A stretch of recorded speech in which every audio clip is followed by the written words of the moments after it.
Poker's legendary champions, next generation stars, and tireless ambassadors of the game, sharing their wisdom and guiding your journey to high achievement on the green felt. This is Tactical Tuesday on Chasing Poker Greatness with your hosts, Brad Wilson and Jon Chai.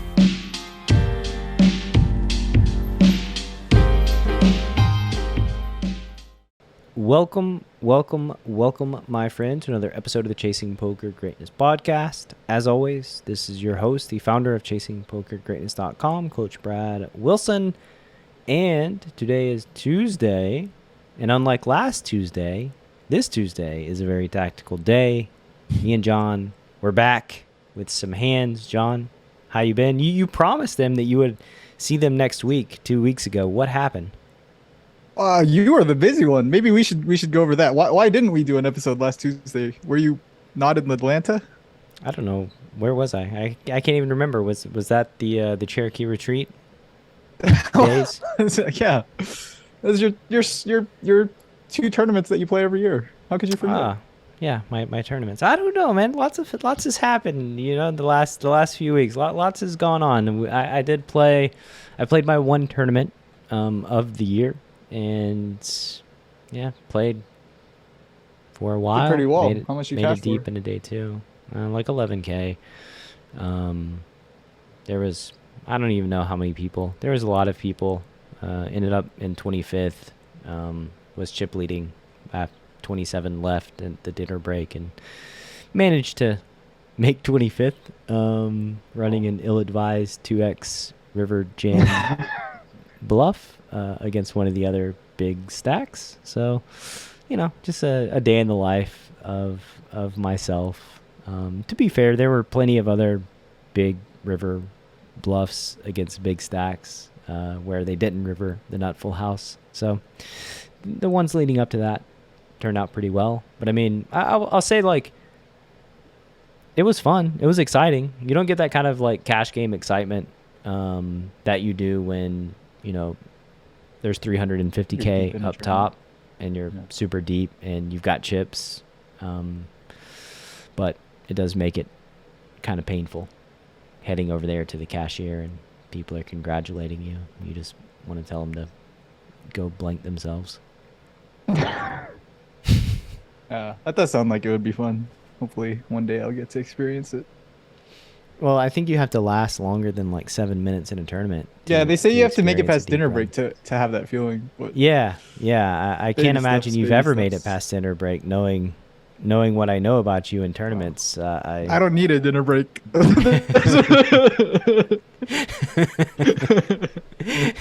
He takes as long a dinner break as he wants. Yeah, it was a fun experience. Oh, sorry. Yeah, let's look at some hands. It was a fun experience. We had wolves in town, so hanging out with them in the cabin, the fellowship, bonding.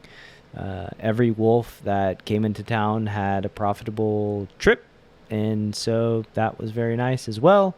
And had a wolf that even went deeper than me.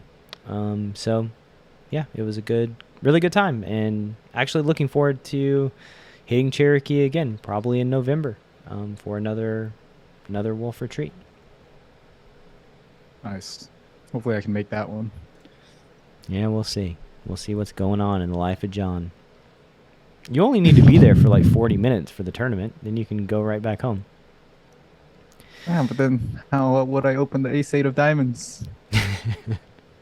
Let's see. Let's look at this ace-8 of diamonds. What's the theme for today's Tactical Tuesday?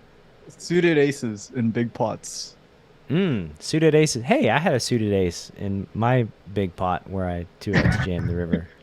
So, okay, suited aces in big pots. This episode would have been especially helpful like a week and a half ago. So you open, maybe you can learn something. Yeah, you open the cutoff with the ace-8 of diamonds.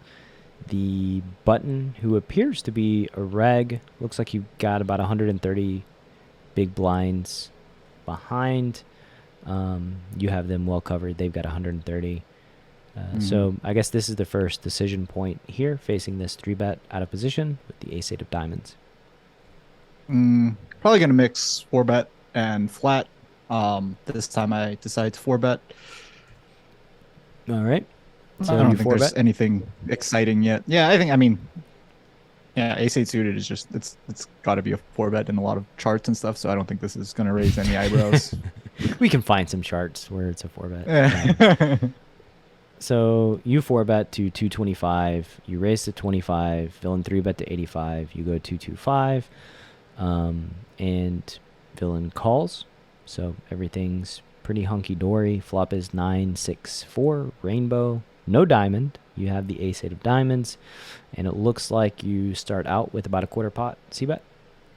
Yeah, my plan was to do probably what you did to bust the tournament and put my stack in the middle at some point with ace high.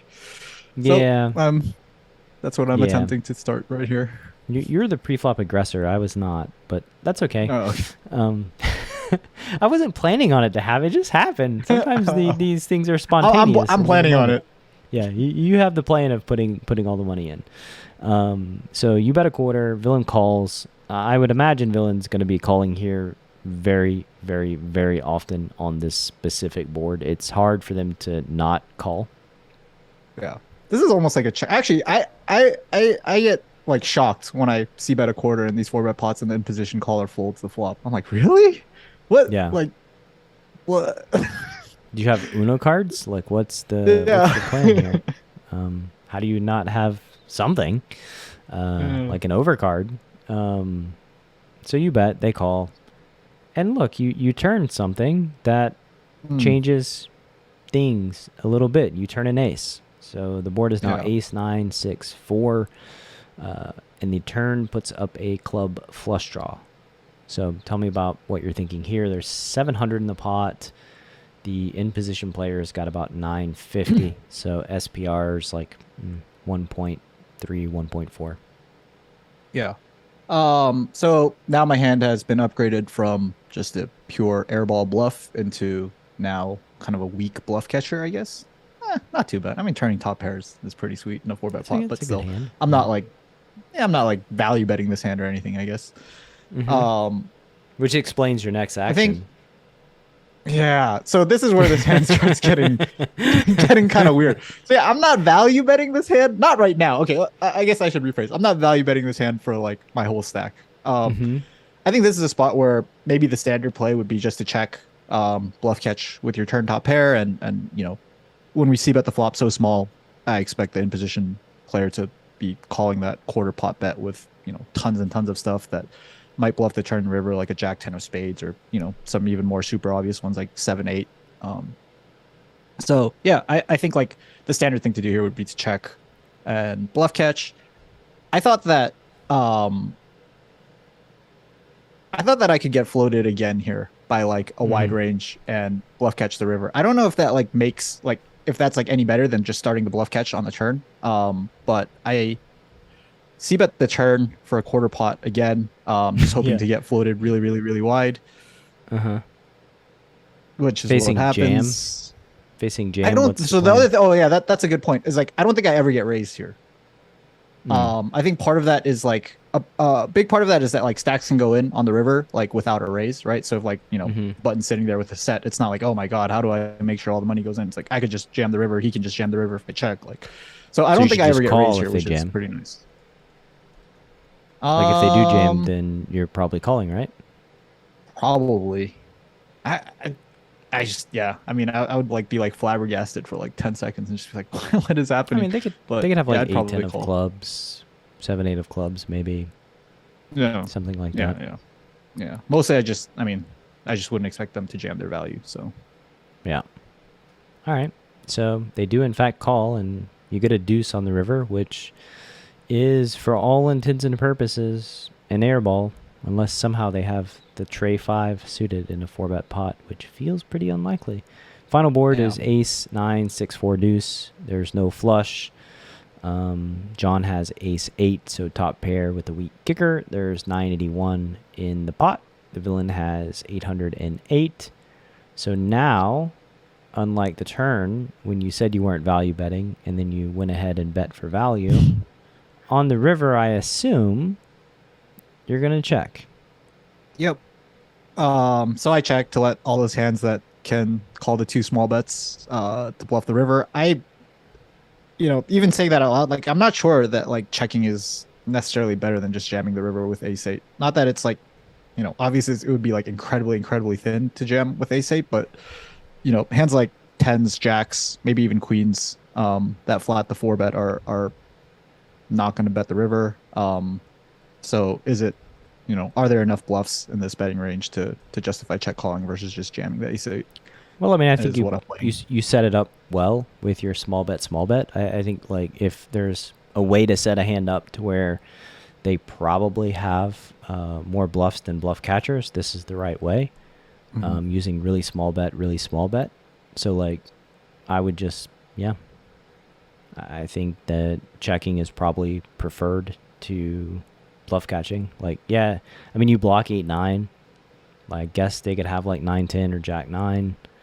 Maybe king 9 suited, and then jacks and 10s, but I don't think that king 9, jack 9, 9-10 call at like an absolute frequency. They're going to call it like a lowish type frequency, and jacks and 10s are kind of in the same boat there too. I think they do fold somewhat regularly. So like even targeting those hands, you're probably only targeting like half of the combos, or probably even less than that, honestly, 30%, 20%. And then that just means they're probably going to have a lot more, busted straight draws or backdoor flush draws than the bluff catchers. Yep. Okay. All right. Yeah, So- I'm glad you agree with the river check. Yeah. So yeah, I'm on I board. check. He puts his last 808 in, and we stick with the plan. Bluff catch the river and call. And you win. Oh man, I was like unreasonably proud of this hand when it happened. I was like, oh my god, I just got this guy. So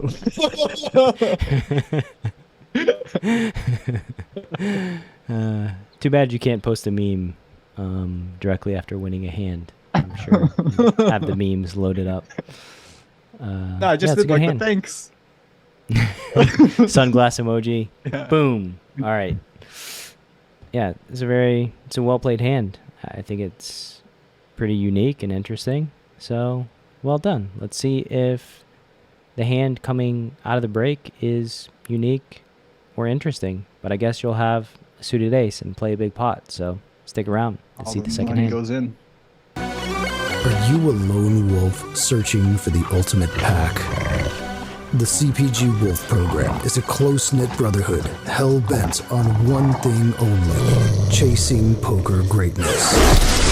Powered by bleeding-edge wolf strats and led by Coach Brad and his lieutenants, CPG Wolves are systematically prepared for almost any spot they'll encounter on the green felt. If you want to plug into an elite team and have a step-by-step game plan to realize your full poker potential, you can apply at cpgwolves.com. Space is limited, and the pack is only as strong as its weakest member. So only the hungriest, grittiest, and most driven will be accepted into the program. Applications are open at cpgwolves.com. All right. Welcome back to this Suited Ace Big Pot themed episode of Tactical Tuesday. As promised, John's on the button with an ace-9 of spades. It looks like everybody has folded to him on the button. So I guess that's where we'll start. So I'm on the button, 100 big blinds effective, ace-9 of spades. I open to $30. The big blind, who is a reg, 3 bets to 145. A little bit on the big side. Yeah, that is on the big side. Yeah. I would expect about 130 or so, but they went 14.5.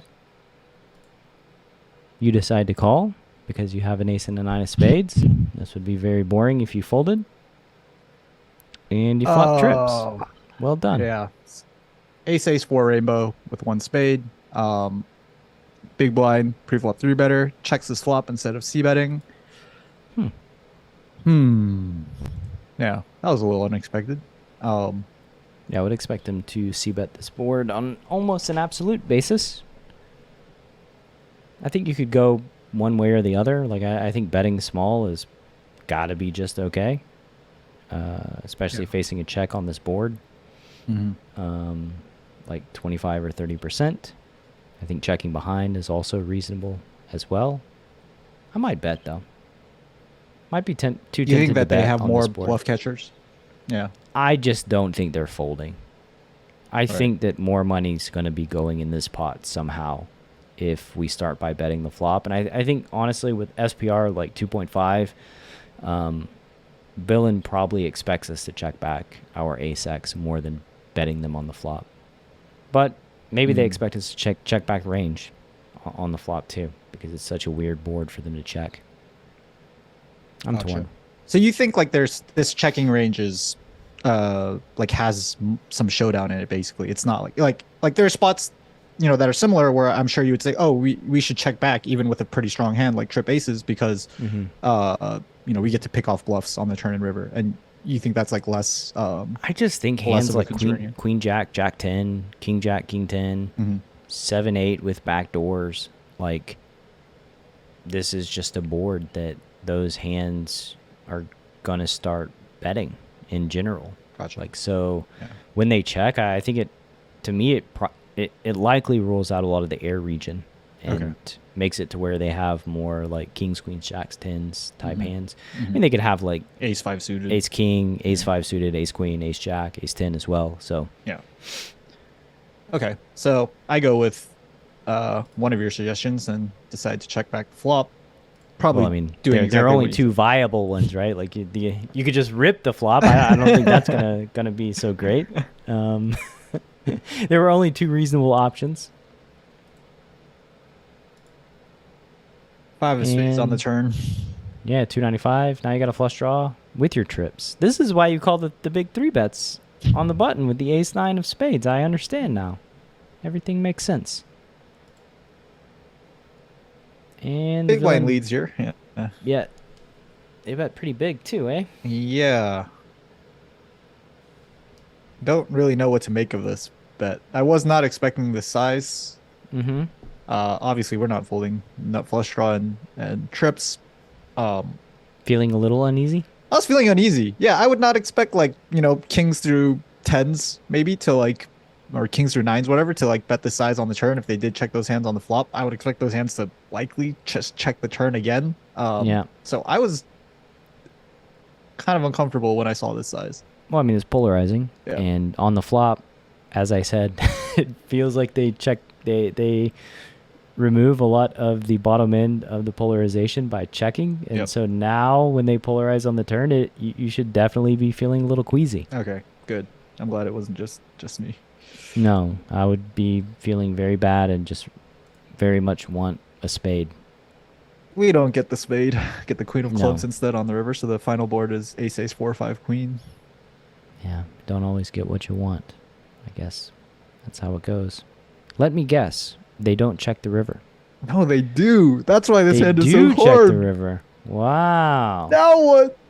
Ah. All right, you spoiled it, but yeah, there was a long time before this 677 went in. Yeah, I would check behind. I wouldn't bet the river. I mean, I just think that,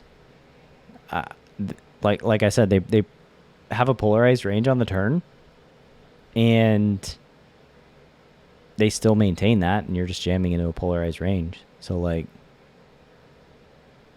hoping to get called by king, queen of spades, queen, jack of spades. Or I thought, like, maybe he does, like, sometimes just bet, like, kings and jacks, like, on the turn for that size, and I can just rep enough, like, 6, 7, and busted spades on the river. Like, that's the reason I jammed. Yeah. I tanked for a really, really long time before putting this money in. I just had no idea whether half his range that calls is going to be losing to ace 9. It really depends on like if he ever bets like kings that size on the turn and decides to bluff catch the river. That seems. I would imagine not. Now that I say that out loud, yeah, that seems like that seems kind of silly after you say it out loud. I think the river is just a snap check back and shouldn't be bet. The river was the flop was like a small question for me, but the river was the biggest question. Yeah, I hope you get punished for it. I don't. You don't get punished. They folded. No. Well, you did get punished because they folded. So At least you didn't get rewarded by them calling with kings somehow, magically. Do you know what they had? No, we don't know what they had. Oh, it's a mystery. I'm going to guess they had nothing. Yeah, the speed at which they folded suggests they had nothing. Yeah. When they bet the turn and they say, oh, I have a strong hand or I have nothing, and then you jam the river, they probably didn't fold a strong hand very quickly. Yeah. It's more likely than nothing. Okay. Bad jam on the river. Yeah. Little ambitious, but Yeah. you're an ambitious What guy. I was worried about. What can I say? Yeah, an optimist. Well, you felt queasy on the turn, but facing that river check, queasiness was like, What a good check by them if they have like ace king, ace queen. Yeah, that's what I was worried about, was like just getting trapped by ace queen, pocket queens that bet the turn. Like, if we were saying that he bets kings and jacks that size on the turn, we're not might saying call the that river. at all. You're saying that. Right.